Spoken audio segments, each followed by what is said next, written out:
नमस्कार। मैं बहुत ठंडी जगह से आया हूँ, पर यहाँ पे सुबह कहा था कि भाई सब इस ठंडी सुबह में सबका स्वागत। पर यहाँ तो बहुत गर्मी है, हम एक एक शर्ट में हैं। वहाँ तो इतने कपड़े पहनने पड़ते हैं कि हम कपड़े से स्पॉन्डिलाइटिस हो जाता है। And coming to the topic, the session I have been given is creating livelihood in clusters. If we are in villages, as has been discussed by my earlier speaker as well, that we needs to be in clusters. Until unless we are not in clusters, we are not going to be successful in our endeavors. And the topic, what I have tried to put into my work or my team's work in a way that what kind of activities we do and where we can be having a centralized kind of operation and where we can have decentralized operations. Particularly here before this August House, I shall be mainly talking about couple of activities of my organizations which falls in farming sector. And the first activity on which we started working long back in 90s, that was vermicomposting. Why so?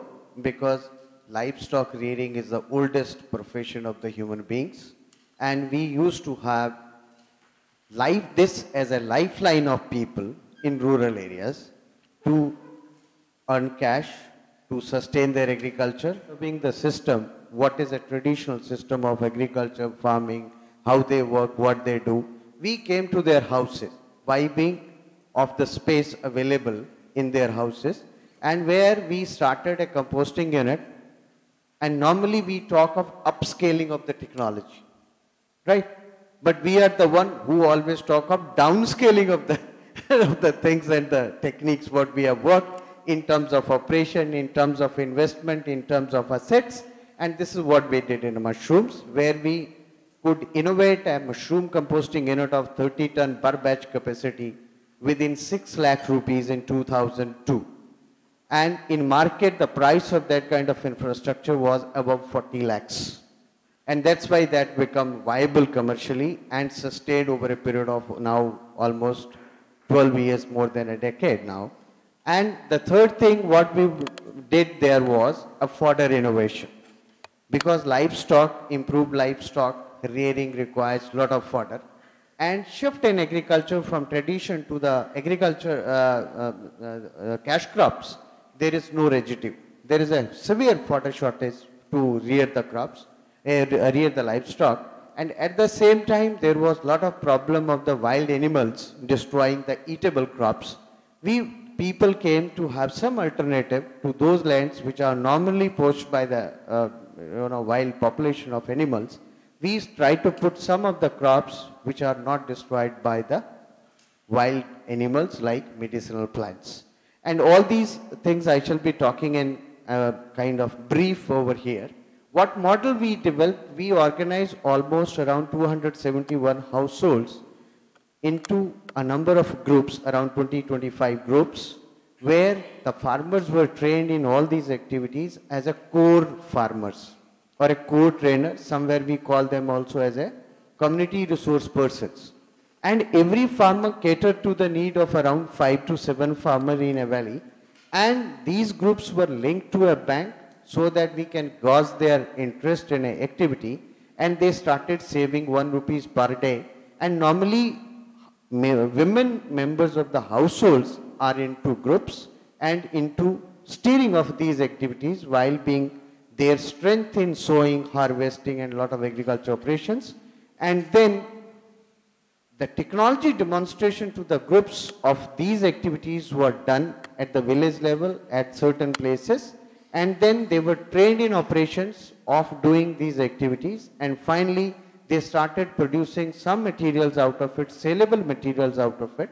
They were linked to the market and economic return starts pouring in. This is the summary of the things. This is the first thing what I talked about vermicomposting, where people were provided with the earthworms.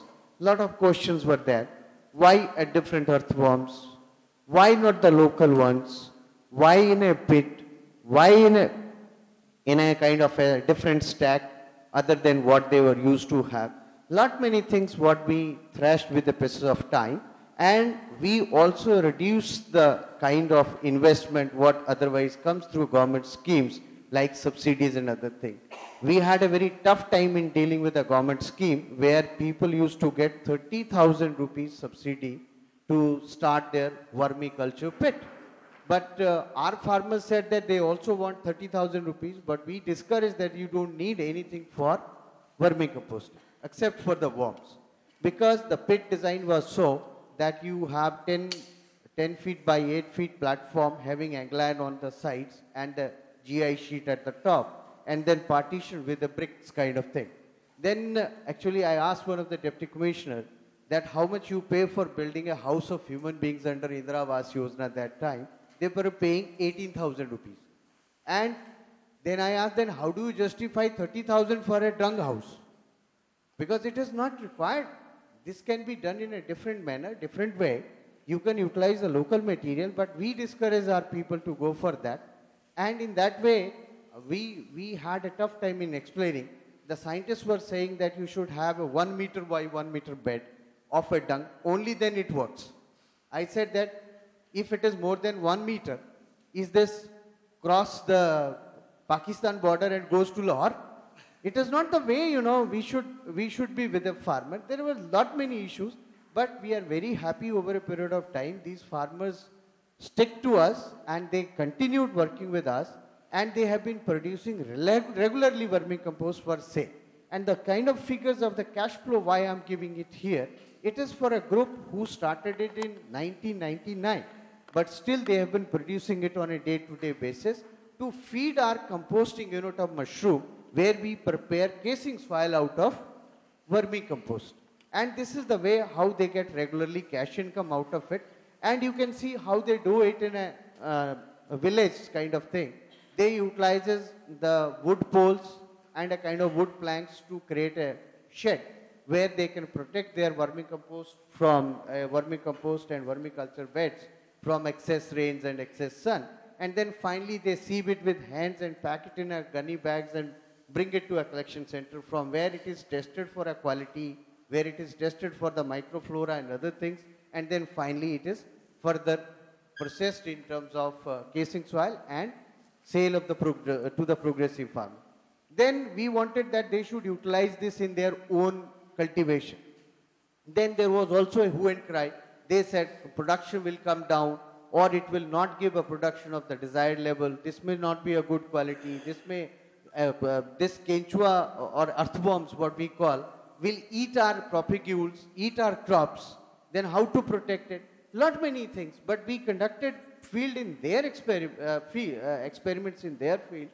We were very happy that people finally accepted it, and they started growing this maize, turmeric, some lentils, some colocasia, and we have found that tuberous crop and the crops like maize requires more and more addition of the vermiculture or this vermicompost to increase the yield.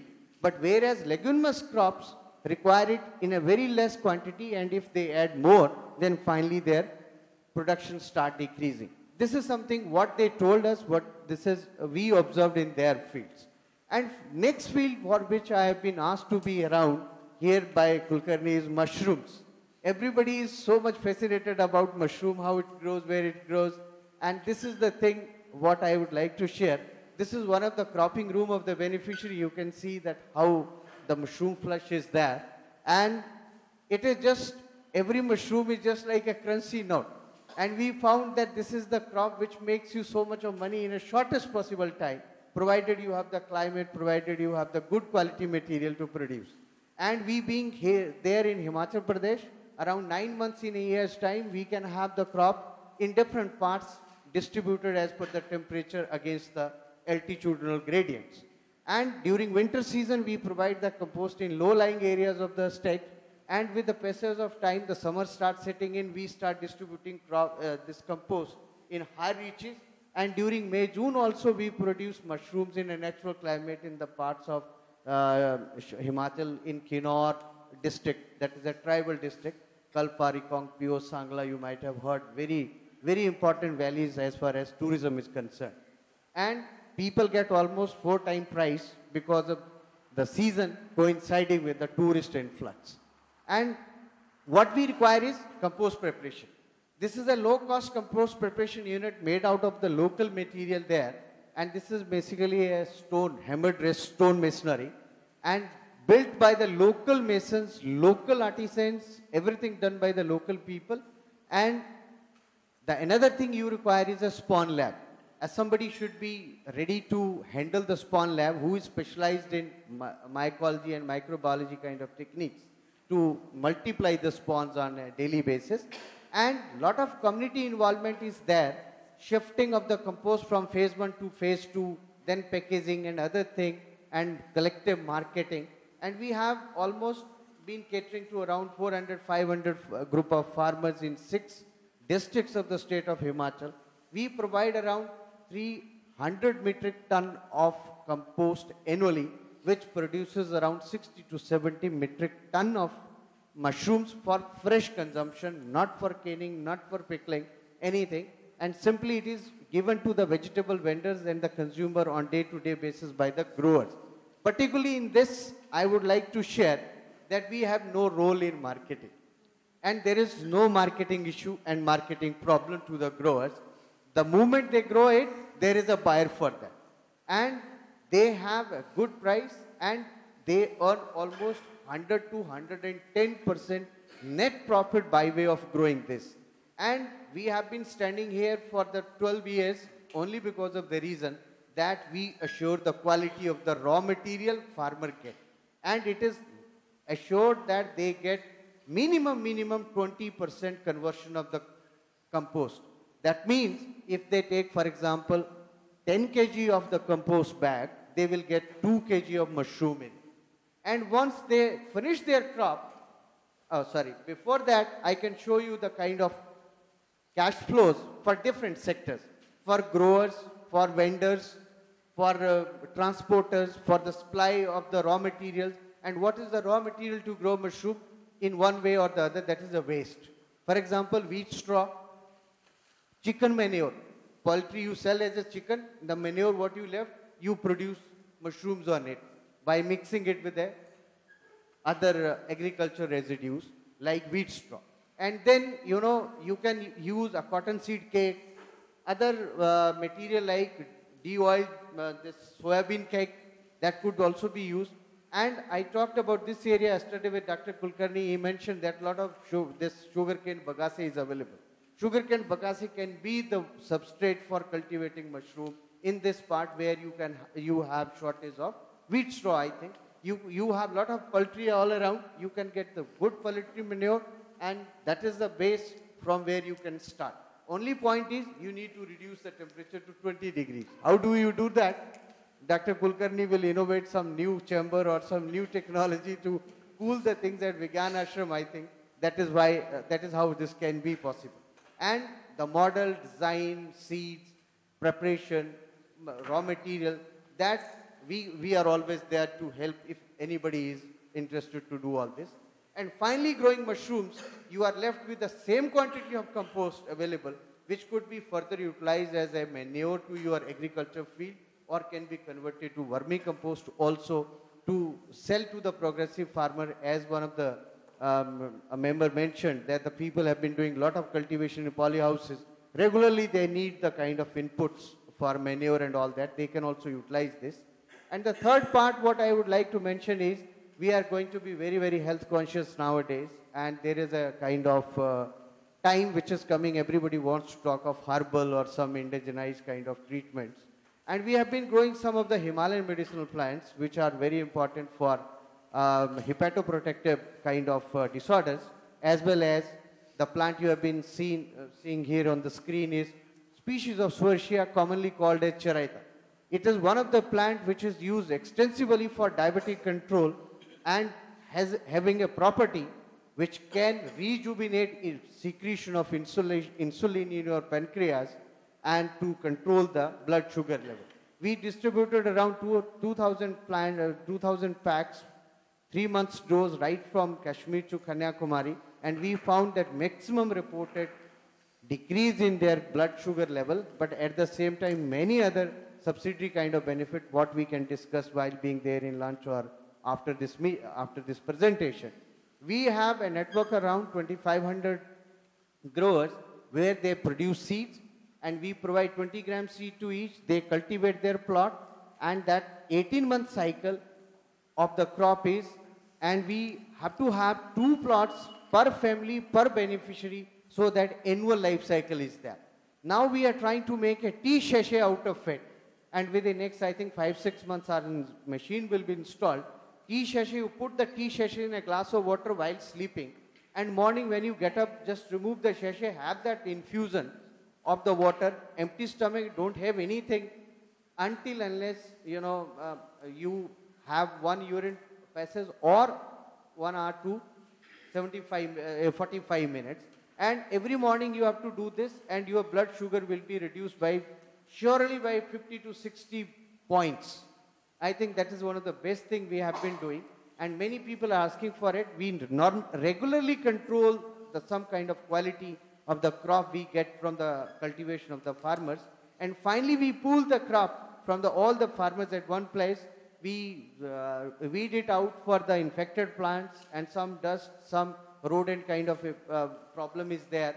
That is also properly checked. Then finally a proper log is maintained for all the farmers. Record is there. Then finally it is packed collectively and marketed collectively. Till now we were going to the Ayurvedic manufacturers that buy our produce. But there is a lot of problem. Now we are trying to get it registered under Food Safety Standard Act and a Pharmacy Act, and now you will get a herbal tea to control your diabetes. You have tea, but that will reduce your diabetes rather than getting a sugar tea, which enhances your sugar level. And this is the way farmers were doing it for last many years. A lot of money is coming to farmers through this way, and they are also getting some respite from the wild animal destroying their edible crops. The third thing is a fodder. And fodder innovation is something very important as far as mountain is concerned. We need a lot of milk. In Himachal, a lot of milk comes from Punjab and Haryana. But at the same time, we have reports that 70% of that is spurious. And as has been mentioned right from morning, that more and more people are shirking to do agriculture and livestock rearing. But until unless it is lucrative, it will be lucrative with a technology input. And I was talking yesterday that you get a livestock feed or cattle feed with 20 rupees kg, and you sell your milk with 18 rupees. Then to produce 1 kg milk in a Jersey cow or an improved breed, you need 1 kg of concentrated feed.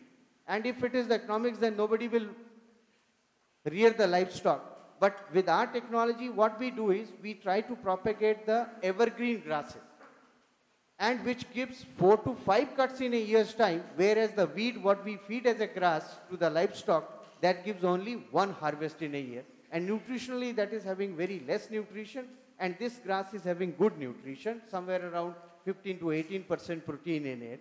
And at the same time, agriculture residues, as I could see in and around Pune, there is a very good crop of maize coming up. Please do not dry your sorghum stems. Please do not dry your maize stems. Once you have a ripened maize, remove the cob and cut the maize stem from the bottom, chop it off, preserve it with a molasses, preserve it with a mixture of molasses, common salt and urea, and pack it into a plastic silos or drum silo or syntax tank, and just push it down properly. As Dr. Kulkarni's team mentioned yesterday, that they are facing a lot of problem with this, because they are not able to block the supply of oxygen to that particular silo, and until you make it completely anaerobic, it is not going to function. You need to cut the supply of oxygen, and I can show you the way how people have done it. And this is the kind of analysis of the silage versus the dry maize stem. There is only 7% protein in the dried maize stem. In silage, it is 20% plus. And you can see this can match the feed what we get from the market as per the standard guidelines. And you need not to have a market feed. Normally you can sustain your livestock for milk production. And in outside countries, beef production is also done by silage preparation.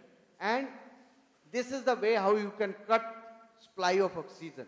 If I think Ranjit is there. You put at least 10 kg stone on the top of that silo, you know. With the pace of time when it is being digested through a fermentation, the air pockets arises there. If there is a weight up there, it will push the oxygen out of it, won't allow oxygen to get inside, and you can prevent the rotting of silage.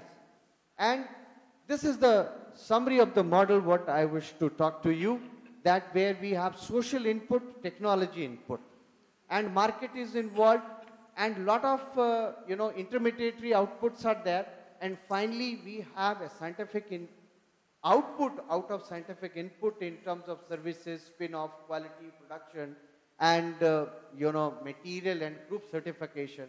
At the same time, we improve the health of people, we improve the economics of the people, and we sustain the efforts over a period of time because of good mix and match what we made between the social and the scientific kind of sectors. And I think this is the mantra for the sustainability what we have. And as mentioned in my introduction, one of our scientists also got a national award for women empowerment through application of science and technology in 2007. And this is given by Department of Science and Technology, Government of India. And in conclusion, I can just mention to you that the technical intervention for livelihood opportunities for farmers discussed above not only address their specific cash needs, but also address their key issues of social development, resource conservation, demand in sectors of food, nutrition, health, employment, and rural enterprise. Thank you very much. Any question?